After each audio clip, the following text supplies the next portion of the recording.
السلام عليكم يا أهل الصومال. السلام عليكم على أحرار الصومال.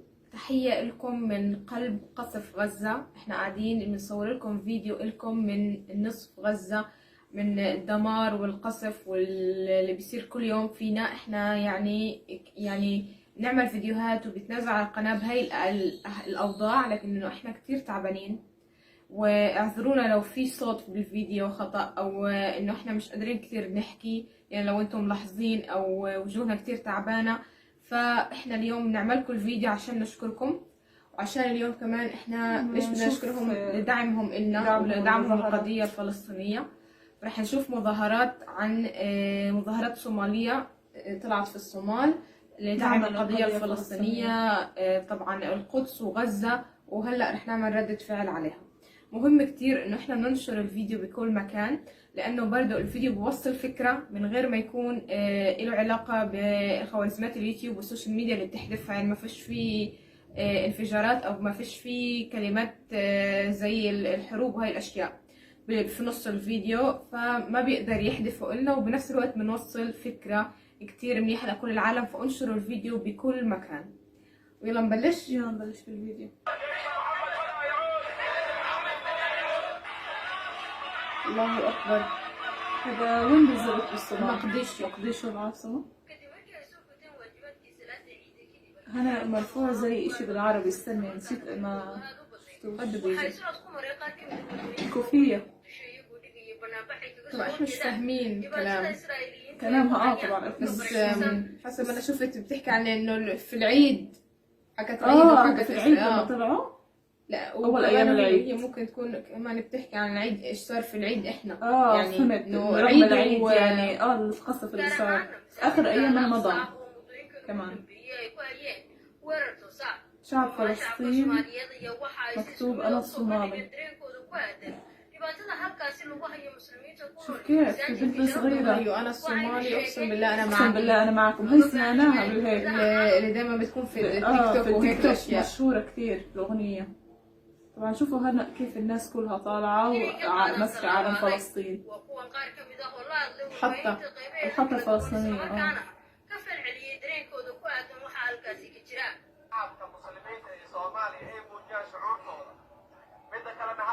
هو حكى بالاول عرب مسلمين صح؟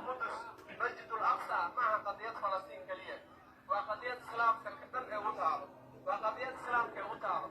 مسجد الاقصى ومسجد ما شاء الله. طلع نساء واطفال صغار كثير طالعين برضه. انا برضه بلاحظ انه النساء دائما بتشارك في المظاهرات الصوماليه. بالصومال يعني كتير حتى كتير. قبل ايام ايام السفاره وهيك كنا نشوفها كثير في اغلب الاشياء، يعني بتاثر. يعني انا يا نور وندى بدي احكي كلمه بس، يعني انا معلش مداخله، انا كثير تعبان، كان نفسي ادخل معكم في الفيديو، بس انا بدي اوصل رساله لاهلنا في الصومال انه اي حدا بيطلع مظاهره زي هيك او كلمه او دعم طبي او دعم مادي او اي شيء بيرفع من معنويات اهلنا في غزه واهلنا في القدس واهلنا في الضفه، لانه غزه نفسها تشوف الناس القضيه رجعت ترند، رجعت موجوده في كل الاخبار العالميه، كل العالم بعد ما كانت نسيت تقريبا وطلعت في موضه التطبيع وانه هي نسي القضيه.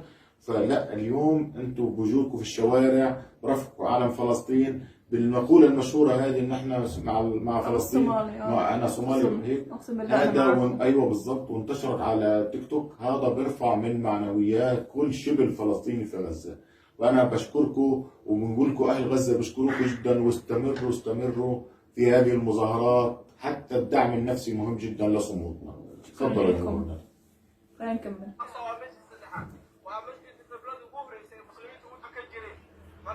كيف كان الكلام العربي؟ قضية المسجد الأقصى وهي قضية فلسطينية كلية وقضية إسلامية. إن شاء الله وحنا قرب كفلسطين عنهي، قرب كقدس عنهي، مساجد أقصى وانتهي. إنه السلام يعني إنه فري فلسطين وهيك، فاهمة؟ المسلمين تقمعني وضم بيضوتها. إن شاء الله وشر إلها أسكله رسولك أسكله مسلمين تقمعني أسكله فلسطين ويحرومي دونتها مسجد أقصى إن شاء الله وقود بقول إن شاء الله. لعن الذين كفروا من بني إسرائيل على لسان داوود وعيسى بن مريم. ما شاء الله. تحكي بالعربي كمان. وكانوا يعتدون. قرآن. فعلوه وبئس ما كانوا يفعلون. ولا أنبئكم بشر من ذلك مثوبة عند الله فلعنه الله وغضب عليه وجعل منه هذه على فكرة صاروا كتير كانوا يحطوها على مواقع التواصل الاجتماعي رحمة الله عليه أنه الآية هاي، عشان يعني هي بتحكي آية عن اليهود. إنها وقعوا تردوا عدوات إلهي إذا سبحانه وتعالى مسلمين ترجون إن شاء الله فيه. بس شوية أقول شغلة بس. الأبل كان يحكي إنه القضية الفلسطينية والمسجد الأقصى مش قضية مثلا عربية أو قضية خاصة بالفلسطينيين. لا طبعا هي قضية إسلامية. صح. يعني بتحكي إنه كل المسلمين بتخصهم، يعني أنا كصومالي بتخصني، كتركي بتخصني، كأندونيسي بتخصني. صحيح. هو يعني إنه هم بيحاولوا يخلوها إنه هذا بيحاولوا يخلوها إنه بس صراع بين الفلسطينية أو العرب. إنه المسجد الأقصى زي المدينة زي مكة بالضبط. فهمت كيف؟ نفس الشيء. فأنا حبيت أوضح لكم هذه بس. إيش أنا بدك تحكي؟ مش عارف. يمكن قصدك بدك تحكي عن هذا الشخص اللي كان بيقرأ القرآن كله بالعربي، اللغة العربية تبعته منيحة. احنا عارفين في مقدشو كان في قالوا لنا انه هم بياخذوا إنهم اللغة بياخذوا اللغة العربية العربية في المدارس، فلا هذا غير انهم فاهمين تعلموها عشان القرآن الكريم كمان. فاهمين هم كل كلمة. هي بتدعي. بتدعي. ترى الولد الصغير احنا مش فاهمين ايش بتدعي. يهود ما يحرقهم. يمكن الله ينعمهم. يا ريت تشرحوا لنا إيش بيحكي. يا ريت يشرحوا لنا تحت. يعني الدعاء مهم، نفهم إيش الدعاء. الدعاء مهم. أنا نسيت كمان أقول لهم إن الدعاء مهم. طبعا الدعاء مهم جدا. آه. يعني لنا هلا في هذه الاوقات اللي انتم شايفين فيها اوقات صعبه جدا، يعني مش عارفين ايش نحكي، يعني بدنا نحكي لامتى انه الاشي صعب جدا، القصف في كل مكان بشكل جنوني. ما تصدقوا اللي بيحكوا على الاعلام تبعهم، هذا كله كذب، ما فيش اهداف، يعني ما فيش اهداف اصلا، كلنا اهداف للاسرائيليه يعني. صحيح. كلنا. حسبنا الله ونعم الوكيل.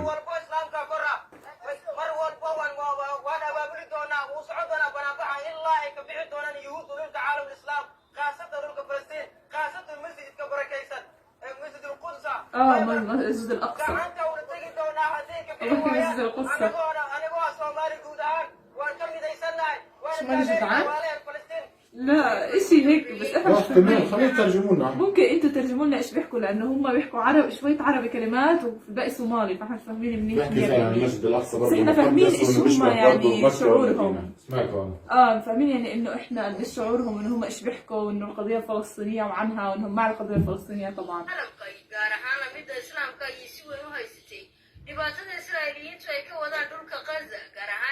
هذا بحكي عن غزة، يمكن عشان القصف اللي صار في غزة.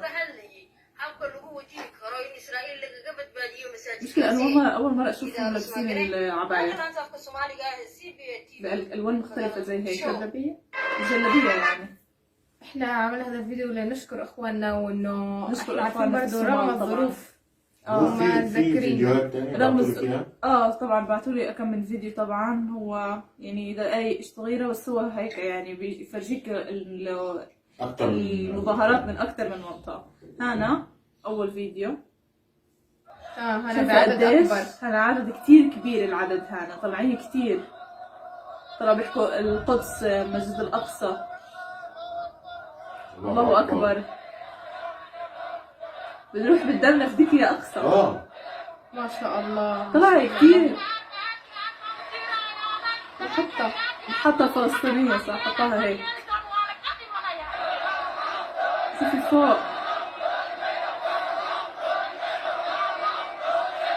علم فلسطين والصومال. هاي في كمان. شوفي هان. شوف هذه هي هاي. ايوه كانوا كانوا مشهورة. كاتبينها مشهورة عندهم. طلع حاطين حتى الحمراء وحتى الفلسطينية. انت شايفة هذا؟ مكتوب عند المحل. ما شاء الله. طلع كيف هناك من اول اخر الشارع، من اول الشارع لاخر الشارع مليان. ما شاء كيف الله. واحد اصلا في المظاهرة اللي بيصور يعني كمان من بين المظاهرة. ما شاء الله كتير. طلع كيف. طبعا هم هذول الفيديوهين. في فيديو كمان ما في فيديو اظن. بنت صومالية قصدي بتحكي عن فلسطين، رح نشوفه مع بعض. خلينا لحظة، يلا. ما الذي يحدث في فلسطين؟ قامت قوات الاحتلال الإسرائيلي عربي. بالاعتداء على المصلين في باحات عربي، بتحكي عربي كويس بعد كثير ذلك اصلا. قاموا بطرد الفلسطينيين من منازلهم في منطقة شيخ جراح. هي وبالتأكيد من الاول تعرفون بتحكي. عبارة الرجل الجاهل السفيه: إذا لم أسرقه سيأتي شخص آخر ويسرقني. ايوه. يعقوب بالأمس اعتدوا على المصلين بقنابل الصوت والرصاص. القدس عاصمة فلسطين إن شئتم أم أبيتم. كتابتكم لإسرائيل في خريطة العالم لن يغير الخريطة. أعلم أننا لا يمكننا أن نفعل أي شيء، لكن بأصواتنا وهاشتاجاتنا المختلفة اللغات سنوصل للعالم ما الذي يحدث. صحيح. القدس عاصمة فلسطين وستظل كذلك. هنا القصف يا جماعة. هاشتاج أنقذوا حي شيخ الجراح. طبعا انا كنت بدي احكي انه هي هنا يعني كثير العربي تبعها منيح. اول اشي كمان هي هنا بتحكي عن، اول اشي بدها تحكي عن الشيخ جراح وايش بيصير فيه. طبعا الفيديو اللي انتشر لليهودي دم بارد بيحكي للناس اللي هو اصلا يعني المفروض ما ايش بديش احكي، بدي محتل بيتهم واجا قاعد في بيتهم وانه هو هذا بيته. بحكي لهم انه عادي لو انا ما سرقته حد ثاني هيجي يسرقه، كل برود يعني.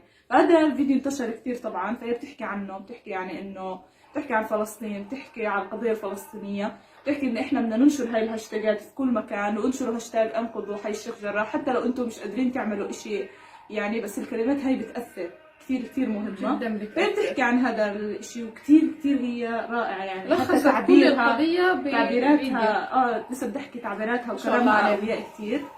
طبعا تحية لأهل الصومال اللي طلعوا في كل مكان. أنا وندى شفنا إشي يعني كبير يعني الشارع كامل ما شاء مليان. الله. فتحية لكم. دايما في أي إشي بيتعلق في فلسطين بتلاقي الصوماليين بيطلعوا بمظاهرات وبيحكوا دايما على السوشيال ميديا وبيدعمونا بالهاشتاجات. العالم كله اليوم هذا وبيبعتوا لي ينتقد. لليوم برضه، بيبعتوا لي على الانستغرام ايش اخباركم، طمنونا عنكم، احنا معكم، الصومال معكم. وهذه الاغنيه اللي انشهرت كثير في كل مكان. أيوة. الصوماليه المفروض نعمل عنها رد فعل، انا حلوه كثير. عليها حقوق طبعا.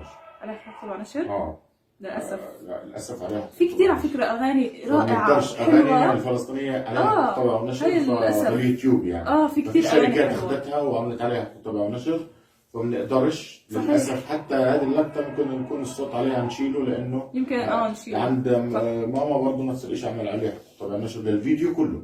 بس انا عندي اشي، انا في هلا محل كان جاي في احنا النظارات اللي شفناها كان مكتوب عليه بالعربي وبالصومالي.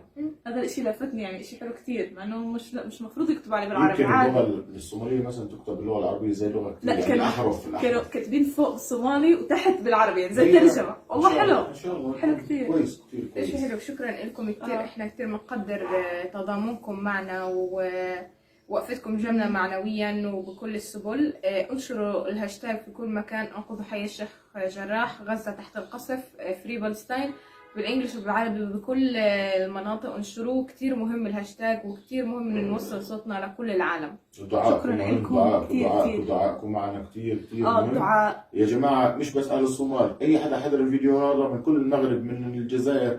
طبعا احنا شايفين كل يعني للامانه انا معلش يا نور ندى كلمتين. انا بشكر اهل المغرب، شفناهم طالعين مظاهرات، الجزائر، الاردن، تونس، اليمن كل اليمن كلها طلعت. يعني احنا بنصور اليوم لسه جديد، ففي فيديوهات عم نصور عن المغرب والجزائر وعن اليمن وعن الجميع وعن تونس وعن كل مكان. بنشكر كمان الانديه اللي طلعت فيديوهات، بشكر الجميع ويعطيكم الف عافيه وعلامه ردات فعل على كل الفيديوهات اللي بعثتوا لنا اياها. شكرا لكم. شكرا لكم كثير. السلام عليكم اهل الصومال.